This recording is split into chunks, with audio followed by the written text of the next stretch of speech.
Bonsoir, mesdames et messieurs. Je m'excuse d'abord de mon français un peu imparfait, venant d'Aix-la-Chapelle et parlant de jour en jour l'allemand.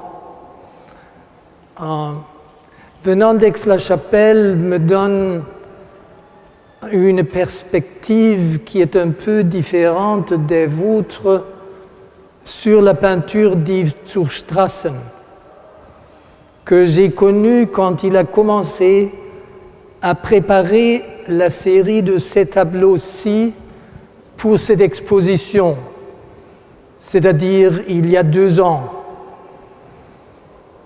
Je ne l'ai pas connu avant, ce qui me donne la grande vertu de ne pas pouvoir vous raconter des histoires sur sa vie, mais de parler des tableaux que vous verrez.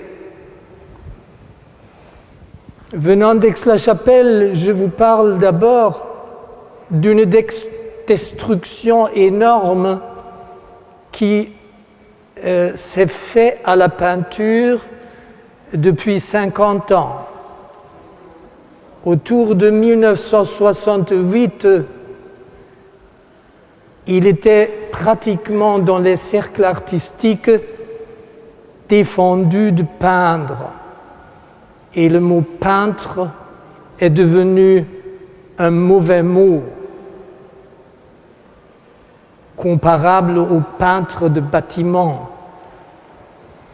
Il y avait les grandes révoltes du groupe Support Surface en France et plusieurs autres groupes à New York et autour des académies en Allemagne, jusqu'au groupe Zéro à Düsseldorf, qui était de l'opinion qu'il fallait tout recommencer à un point zéro. Après, il y a eu plusieurs mouvements où on se moquait de la peinture. On faisait de la peinture avec du caviar. Julian Schnabel regardait les tableaux comme des grandes tables de dîner garnies de plats du jour. Et il fallait un encouragement nouveau pour faire décider à n'importe qui de recommencer à peindre sérieusement.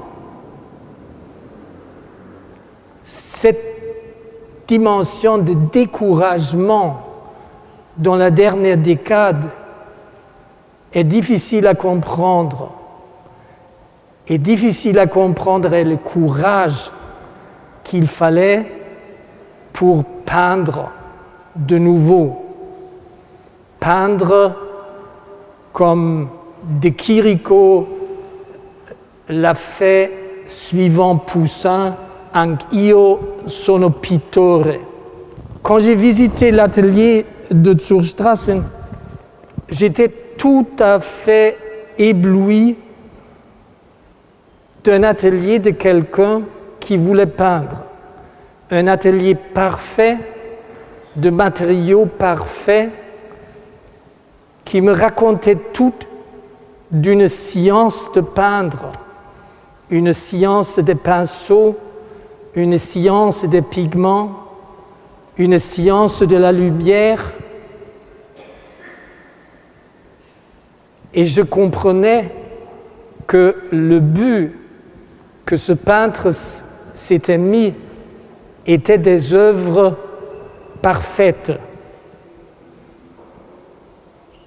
J'ai appris lentement une technique dans son atelier en voyant des caisses pleines de papier qui étaient traités par les ciseaux, coupés en morceaux différents, de différentes formes, qui trahissaient la main, mais qui trahissaient aussi l'ordinateur.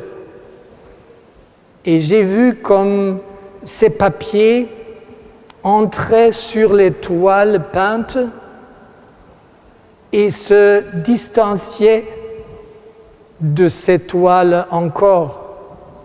Collage, collé, décollage, décollé.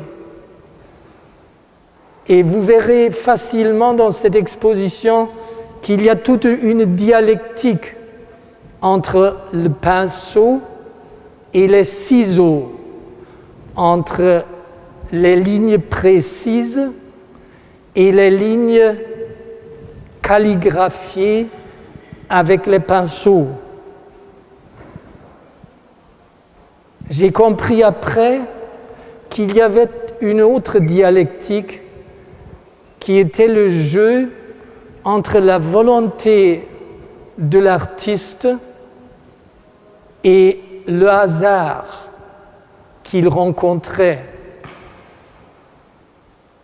Et je me suis forcé à retracer toute cette histoire de l'aléatoire qui domine l'art du XXe siècle depuis son commencement, dans la musique, dans la littérature depuis Mallarmé, dans le théâtre et dans la peinture.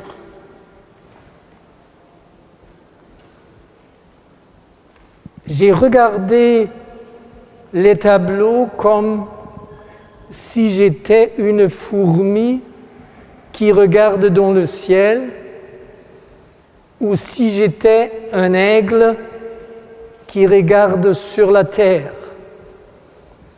Et j'ai remarqué qu'il y a une foule de perspectives sur les tableaux.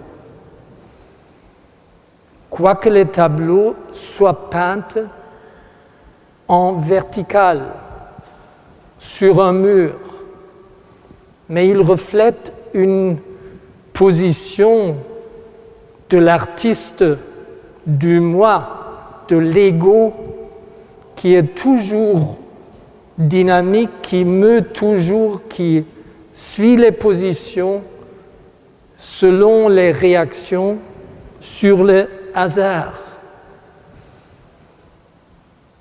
Et quand j'ai vu dans cet atelier énorme un tas de CD de musique de jazz, je me suis souvenu de cet événement en 1960 quand Ornette Coleman a mis deux quatuors ensemble qui jouaient l'un contre l'autre pour gagner une nouvelle liberté de coordination. Et il appelait ce disque en 1960 Free Jazz. Et c'est là où le mot est né. Et le disque avait une couverture d'une peinture de Jackson Pollock.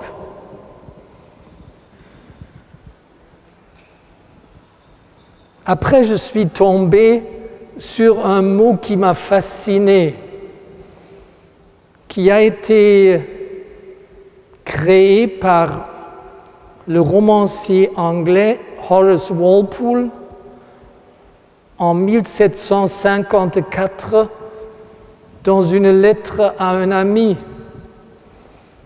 où il parle d'une fable persane traitant de deux princes du pays de Serendip qui, cherchant le pays Serendip, découvrent un tas de choses sur leur chemin qu'ils ne voulaient absolument pas découvrir. Et ils créent le mot serendipity. Et serendipity est entré dans l'histoire de la science et de l'esthétique comme un processus où quelqu'un découvre des choses qu'il ne voulait pas découvrir. suivant une sorte de labyrinthe qui est le labyrinthe de son propre cerveau. Voilà, les tableaux, quand je les ai demandés, mais quelle image du monde, quelle image de l'homme, du présent et du futur reflète-t-il?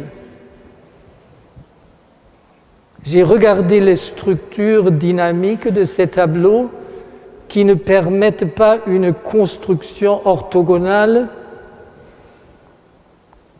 J'ai regardé ces éléments d'accélération des mouvements et de décélération des mouvements.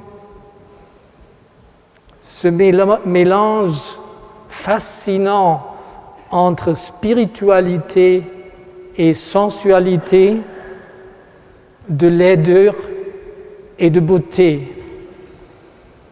Et c'est là, avec ces mots-clés pour comprendre cette exposition, je vous laisse en liberté et je vous souhaite une bonne soirée devant les tableaux. Merci.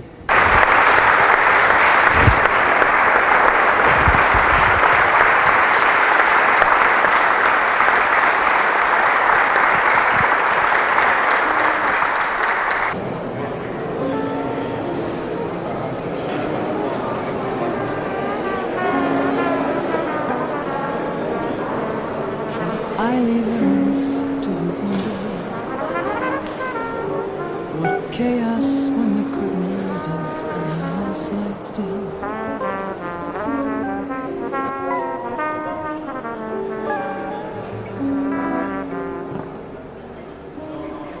With a white cake on my face,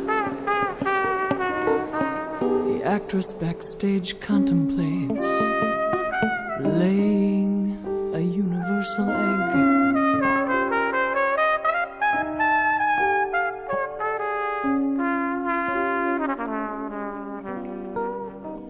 Still a broken heart is a broken heart,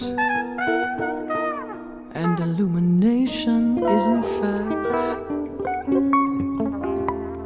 performance.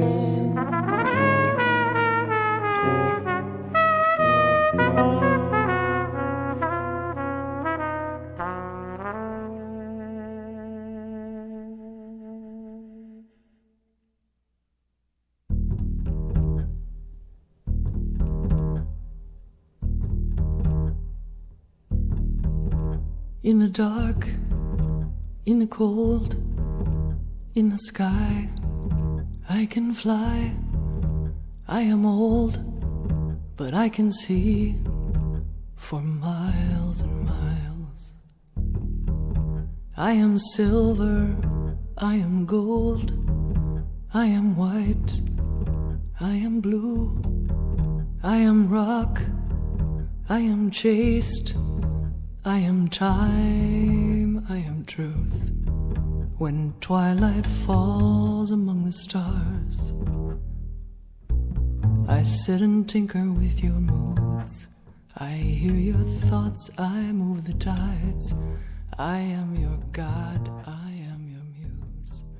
I can be fire, I can be war. I am the daughter of Zeus, but tonight